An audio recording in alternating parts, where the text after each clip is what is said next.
بسم اللہ الرحمن الرحیم۔ مسائل کی مجلس میں متفرق مسائل کا بیان چل رہا ہے۔ آج انشاءاللہ آپ کے سامنے جو بات ہوگی وہ ہے دعا اور ذکر سے متعلق، اس لیے کہ دعا اللہ پاک سے مانگنا ہے، اور ہم چونکہ جناب رسول اللہ صلی اللہ علیہ وسلم کے امتی ہیں، اور آپ کی امت پر ایک بہت بڑی شفقت اور مہربانی یہ ہے کہ امت کو ہر موقع کی مسنون دعائیں تلقین فرمائی ہیں، مختلف موقعوں کی، اور مقصد یہ ہے کہ انسان اگر اس موقع کی دعا پڑھ لے تو وہ موقع وہ عمل ادا بھی ہوگا اور عبادت بھی بنے گا۔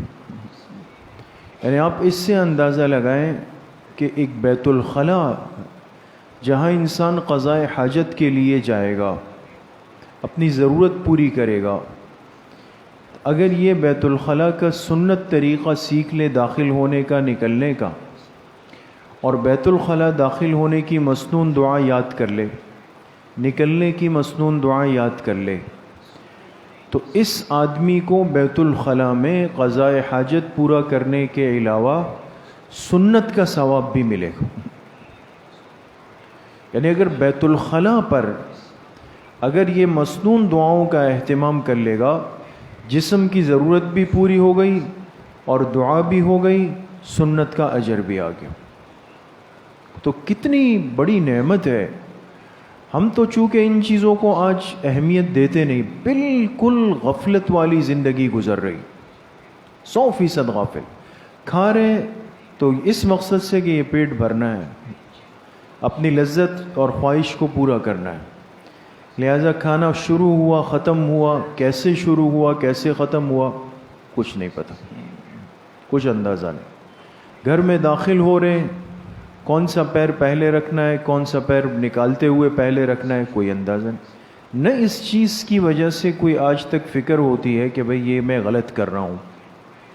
اس لیے میرے عزیزوں، دوستوں، بزرگوں، یہ بڑی اہم چیز ہے کہ ہمیں ہر موقع کی مسنون دعا بھی یاد ہو اور ہر موقع کا مسنون طریقہ بھی معلوم ہو، کہ مسجد داخل ہونے کا مسنون طریقہ اور مسجد سے نکلنے کا مسنون طریقہ، بیت الخلا میں داخل ہونے کا مسنون طریقہ، بیت الخلا سے نکلنے کا مسنون طریقہ، گھر میں داخل ہونے کا مسنون طریقہ، گھر سے نکلنے کا مسنون طریقہ، یہ ساری چیزیں، تو اس پر انسان کو مستقل سنت کا ثواب ملتا چلا جاتا ہے۔ چلے، دوسری ایک بات ہمارے بزرگوں نے بڑی عجیب لکھی ہے، فرمایا جو مسلمان ہر موقع کی مسنون دعا یاد کر لیتا ہے اور پھر اس موقع پر وہ مسنون دعا پڑھنے کا اہتمام کرتا ہے، ایسے آدمی سے جسمانی امراض دور ہو جاتے، یہ جسمانی طور پہ تندرست ہوگا، صحت مند ہوگا، ایکٹیو ہوگا۔ یہ جو آج ہم ڈھیلے ڈھالے ہیں نا کہ پیر رکھتے یہاں ہے لگتا وہاں ہے، کچھ سمجھ نہیں آتا، دماغ گھوم رہا ہے، سر گھوم رہا ہے، یہ اس کی وجہ کیا ہے؟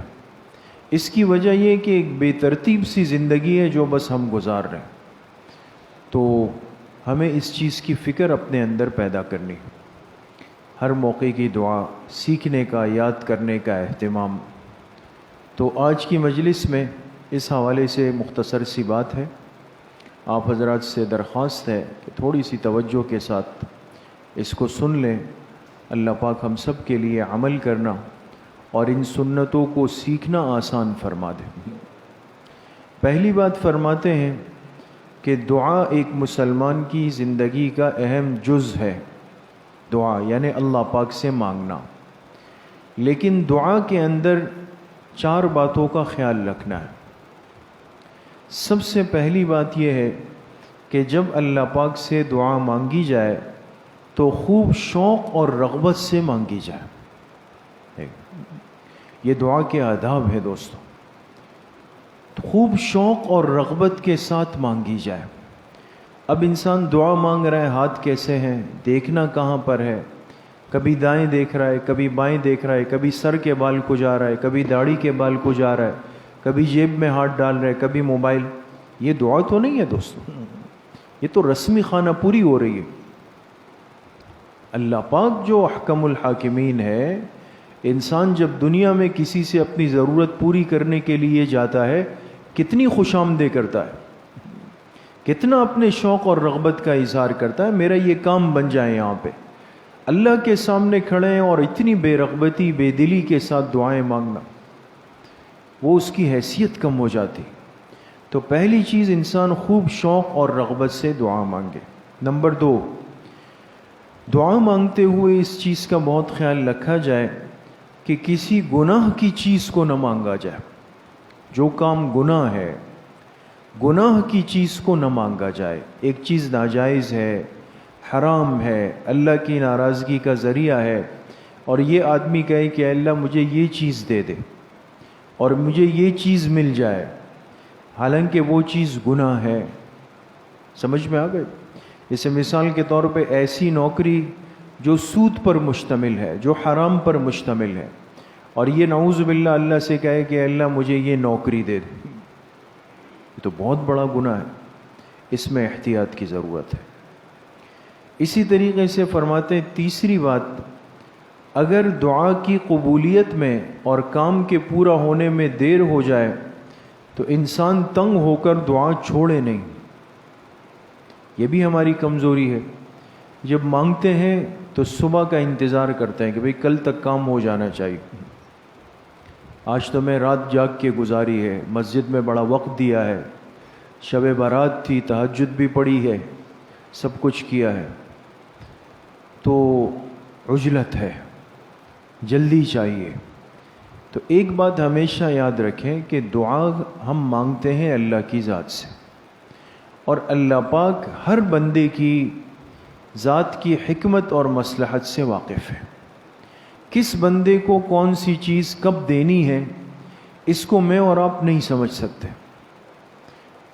اللہ پاک جانتے ہیں کہ جلدی دینے میں اس نقصان ہے، لہذا اللہ پاک اس کو مؤخر کر دیتے ہیں. ہم کہتے ہیں دعا قبول نہیں ہو رہی، اس میں تاخیر ہو رہی ہے. بعض دفعہ انسان پھر کیا ہوتا ہے، مایوس ہو کر گلے شکوے کرتا ہے، ہماری قبول ہی نہیں ہو، ہم کچھ بھی کر لیں نعوذ باللہ کہتے ہیں قبول ہی نہیں ہوتی. اتنے خطرناک جملے ہیں. اللہ پاک کے ہاں تو دعا رد نہیں ہے، دعا تو ضرور قبول ہے. اب جلدی مل جائے، تاخیر سے مل جائے، اللہ آخرت کے لیے ذخیرہ کر لے. دعا جب ہو گئی تو اللہ کے ہاں اس کی جگہ بن جاتی ہے دوست. اس لیے پریشان ہو کر مایوس ہو کر انسان دعا کو مانگنا چھوڑے نہیں، لگا رہے. اور چوتھی بات فرماتے ہیں کہ جب انسان اللہ سے دعا مانگے تو اس کے قبول ہونے کے یقین کے ساتھ مانگے کہ جب اللہ سے مانگ رہا ہوں اور وہ ہر چیز پہ قادر مطلق بادشاہ ہے، کر سکتا ہے، وہ ضرور میری دعا قبول کرے.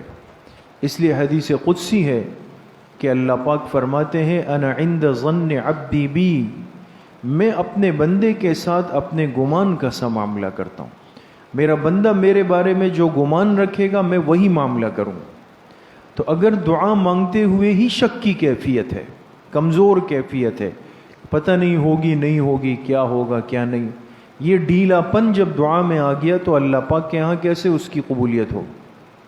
تو ان چار باتوں کے دھیان کے ساتھ، اہتمام کے ساتھ دعاؤں کا انسان اہتمام کرے اور دعاؤں کے مانگنے کی عادت ڈالے.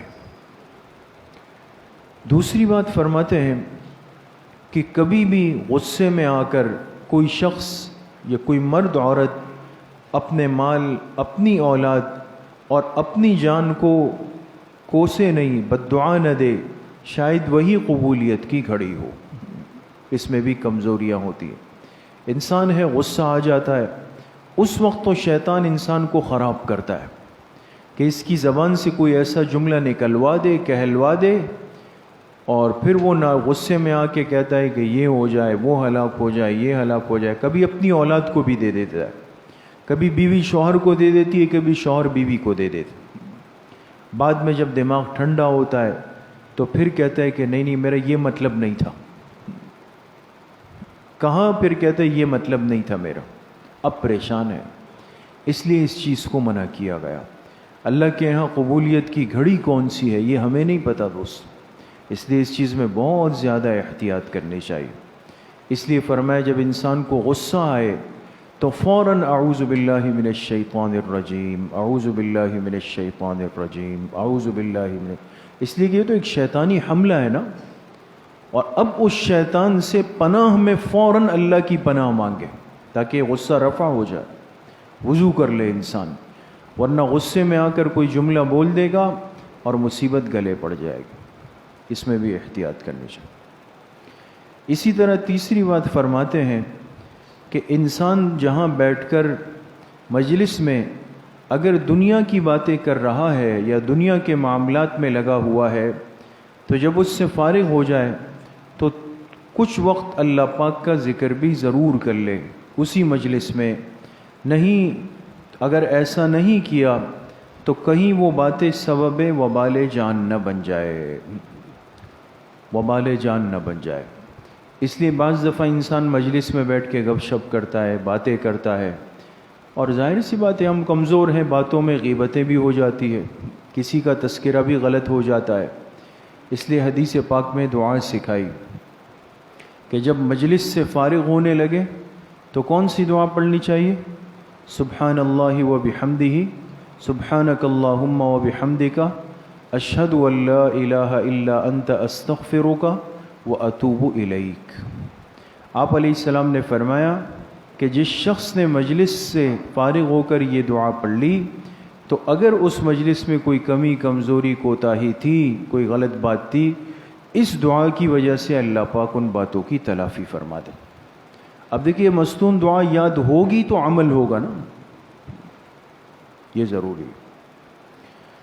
چوتھی بات فرماتے ہیں کہ اپنی زندگی میں استغفار کا بڑا حصہ رکھیں، کثرت سے استغفار کی عادت ڈالیں، اس سے مشکلات آسان ہوتی ہے، اللہ پاک روزی میں برکت ڈالتے ہیں۔ استغفار، یہ جو استغفار کا کلمہ اور جملہ ہے نا، استغفر اللہ استغفر اللہ استغفر اللہ، یا استغفر اللہ ربی من کل ذنب واتوب الیہ، یا استغفر اللہ الذی لا الہ الا هو الحی القیوم واتوب الیہ، جتنے بھی استغفار کے صیغے ہیں، جملے ہیں، سب سے آسان اور مختصر کیا ہے؟ استغفر اللہ استغفر اللہ استغفر اللہ۔ یہ بہت ہی بابرکت اور طاقتور کلمہ ہے دوست۔ آج ہمیں استغفار کی طاقت کا پتہ نہیں ہے، لیکن یاد رکھیں جو آدمی استغفار کی کثرت کرتا ہے تو دو چیزیں تو اللہ پاک اس کو اس دنیا کے اندر ضرور دے دیتے۔ ایک تو اس کے مشکل کام حل ہونے لگ جاتے ہیں، مشکلات کھلنے لگ جاتے ہیں، اور دوسرا اللہ پاک استغفار کی برکت سے انسان کے رزق میں، روزگار میں برکت ڈال لیتے ہیں۔ تو استغفار کی کثرت ہونی چاہیے۔ اسی طریقے سے فرماتے ہیں کہ اگر انسان سے گناہ ہو جائے تو انسان توبے میں دیر نہ لگائے، فوراً توبہ کرے، اللہ پاک کی طرف انابت کر لے، اللہ کی طرف رجوع کر لے، توبہ کر لے، اور توبے کے بعد پھر گناہ ہو جائے تو پھر فوراً جلدی سے توبہ کر لے۔ یہ نہ سوچے کہ بھئی توبہ تو میری بار بار ٹوٹ جاتی ہے، ایسی توبہ سے کیا فائدہ ہے۔ یہ بھی شیطان انسان کو کہتا ہے۔ کل ہمارے ہاں جو بزرگ تشریف لائے تھے، آپ حضرات جو ساتھی موجود تھے، درس کے بعد انہوں نے کتنی خوبصورت بات کی، دعا مانگی نا کہ اللہ ہمارے گناہ کتنے ہی زیادہ ہو جائیں لیکن آپ کی رحمت بہت وسیع، اللہ کی رحمت کی تو حد نہیں ہے۔ انسان کی زندگی، انسان کا عمل یہ محدود ہے، محدود کے معنی لمٹ، اس کی ایک حد ہوگی۔ انسان دنیا میں جتنے گناہ کر لے، 1 ارب خرب کر لے گا، لیکن ایک لمٹ پہ جا کے رک جائے گا، زندگی ختم ہو جائے گی۔ اس کی حد ہے، گناہ کی بھی حد ہے، نیکی کی بھی، ہر چیز کی حد ہے، لیکن اللہ کی رحمت کی کوئی حد نہیں ہے دوست۔ وَرَحْمَتِي وَسِعَتْ كُلَّ شَيْءٍ، اللہ پاک فرماتے ہیں میری رحمت ہر چیز پر وسیع ہے، ہر چیز پر وسیع ہے۔ تو انسان سے اگر کوئی غلطی، کمی، کوتاہی ہو جائے، کمزوری ہو جائے، اس لیے آپ علیہ السلام نے فرمایا میرا امتی دن میں 70 مرتبہ توبہ کر کے توبہ توڑ دے، پھر بھی توبہ کر، وہ پھر بھی توبہ کر لے. یہ عمل اللہ پاک کو اتنا زیادہ پسند ہے. تو شیطان انسان سے کہتا ہے بھئی یہ کیا توبہ ہے، بار بار ٹوٹ رہی ہے، بار بار ٹوٹ رہی ہے. تو اس بات میں وزن اس وقت ہوتا جب انسان توبہ مخلوق سے مانگ رہا ہو. ہم تو توبہ کس سے مانگ رہے ہیں؟ خالق سے مانگ رہے ہیں، خالق کائنات سے مانگ رہے ہیں، جس کی رحمتوں کے سمندر کی کوئی حد نہیں ہے، انتہا نہیں ہے. تو توبے سے انسان کبھی بھی مایوس نہ ہو. کوئی گناہ ہو جائے، بہت بڑا ہو بہت چھوٹا ہو، گناہ کے بعد توبے کی عادت ڈالے انسان. اور پہلے بھی عرض کیا، اور بہت آسان حل ہے. روزانہ ہر ساتھی ایک چیز کی عادت ڈال لے کہ 2 رکعت نفل پڑھیں، 2 رکعت نفل. اور دیکھیں میں آپ سے عرض کروں، ہمارے فقہا نے لکھا ہے اتنی آسانی ہے نفل میں، فرض سنت اور واجب میں نہیں ہے، لیکن نفل میں اللہ نے بڑی وسعت رکھی.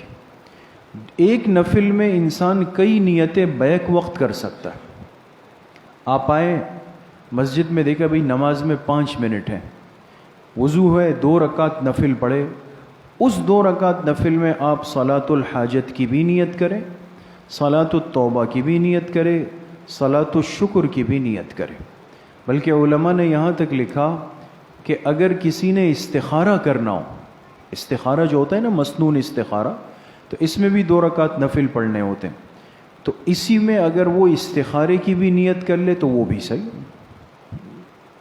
2 رکعت نفل یہ توبے کی بھی بن جائیں گے، حاجت کے بھی بن جائیں گے، شکر کے بھی بن جائیں گے. اور اگر آپ نے وضو بنایا ہے، اسی میں تحیۃ الوضو کی بھی نیت کر لیں. مسجد آئے ہیں، تحیۃ المسجد کی بھی نیت کر لیں. اور بتائیں، اتنا آسان ہے دوستو. یہ فقہا نے لکھا ہے بالکل آسان ہے. تو اگر کئی مرتبہ پڑھنا ممکن نہ ہو تو دن میں ایک وقت طے کر لیں دوستو. اب وہ وقت آپ کی سہولت کا ہے، عصر سے پہلے بھی ہو سکتا ہے، ظہر سے پہلے بھی ہو سکتا ہے، مغرب کے بعد بھی ہو سکتا ہے، عشاء سے پہلے بھی ہو سکتا ہے، عشاء کے بعد بھی ہو سکتا ہے. لیکن ایک نیت ہو کہ بھئی اب روزانہ 2 رکعت نفل پڑھوں گا. اور اس 2 رکعت نفل میں ہم توبے کی بھی نیت کر لیں دل میں، شکر کی بھی نیت کر لے، حاجت کی بھی نیت کر لے، استخارہ ہو تو اس کی بھی نیت کر لے، تحیۃ الوضو کی بھی کر لیں، تحیۃ المسجد کی بھی کر لیں. سب کا اجر ان 2 رکعتوں کے اندر شامل ہو جائے. انسان جب صلاۃ التوبہ پابندی سے پڑھنا شروع کرتا ہے نا دوستو، تو اس کے دل کو اللہ پاک ایک سرور دیتے ہیں، ایک خوشی دے دیتے ہیں. اس لیے کہ معافی اور استغفار توبے سے اللہ بہت خوش ہوتے ہیں. اور جب اللہ پاک بندے سے خوش ہو جائے تو اس کی سب سے پہلی علامت یہ ہوتی ہے کہ اللہ پاک اس کو دل کا سرور دیتے ہیں، دل کی خوشی ملنا شروع ہو جاتی ہے، انسان مطمئن گھوم رہا ہوتا. تو ساتھی کوشش کریں گے انشاءاللہ. اللہ پاک مجھے بھی آپ سب کو صحیح عمل کی توفیق نصیب فرمائے. باقی کچھ مسنون دعائیں انہوں نے ذکر کی ہے، وہ انشاءاللہ آئندہ مجلس میں. الحمدللہ رب العالمین والصلاة والسلام علی سید الانبیاء والمرسلین سیدنا و مولانا محمد وآلہ واصحابہ اجمعین.